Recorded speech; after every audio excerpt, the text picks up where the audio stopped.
తిరుమల లడ్డు ప్రసాదం అంశంపై టీటీడీ మాజీ చైర్మన్ వైవి సుబ్బారెడ్డి మాట్లాడుతున్నారు. ఇప్పుడు ఆ లైవ్ చూద్దాం.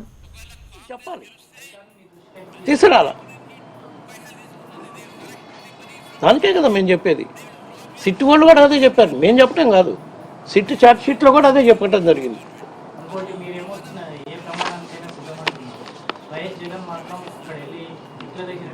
దానికి దీనికి ఏం సంబంధం అమ్మా? ఎంతో మంది భక్తులు సోమవారం దర్శనానికి పోతుంటారు. చంద్రబాబు నాయుడు కదా ఇదంతా కారణం. ఈరోజు ఎవరు దీనికి ఈ పరిస్థితి రావు? సోమవారి భక్తుల మనోభావాలు దెబ్బతినే విధంగా ఎవరు దీనికి కారణం? మీరు చెప్పండి. ఎందుకు మేము సుప్రీంకోర్టుకు పోవాల్సి వచ్చింది?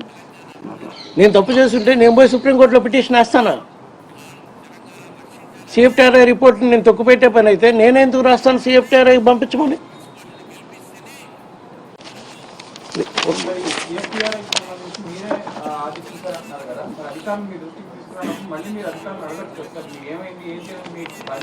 నేను అధికారులను అడగపోవటానికి కారణం వాళ్ళు గీ సప్లైస్ జరిగిన దాంట్లో ఏమన్నా కల్తీ జరిగి ఉంటే మన దృష్టికి బోర్డు దృష్టికి తీసుకురావాలి కదా. వాళ్ళు తీసుకురాలా. వాళ్ళు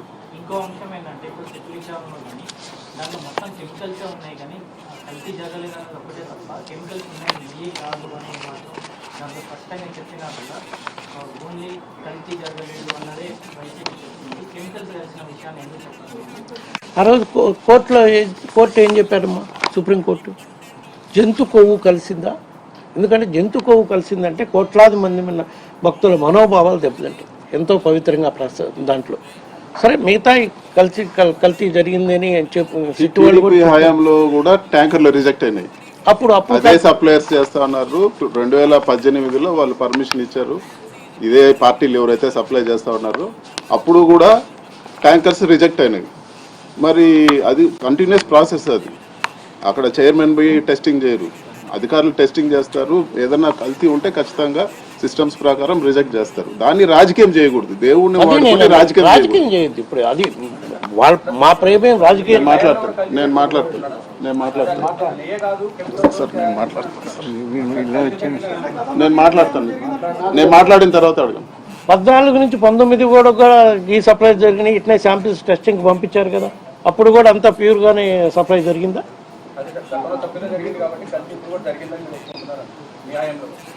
అది సిట్ వాళ్ళే చెప్పారు కదమ్మా. కల్తీ చేసిన నెయ్యి నెయ్యే కాదని వాళ్ళు ఎట్లా చెప్తున్నారు, కానీ నెయ్యి కల్తీ జరిగిందని చెప్తున్నారు. అది క్లారిటీ లేదమ్మా. ఇంకా సిట్ చార్జ్ రిపోర్ట్ బయటకు వస్తే కానీ ఏమేమి కెమికల్స్ కల్తీ అయింది. పామ్ కెనల్ ఆయిల్ ఇవన్నీ పదార్థాలతో కల్తీ జరిగిన నెయ్యి మాత్రం అని చెప్పారు. చంద్రబాబు నాయుడు అబద్ధాలు చెప్పాడు.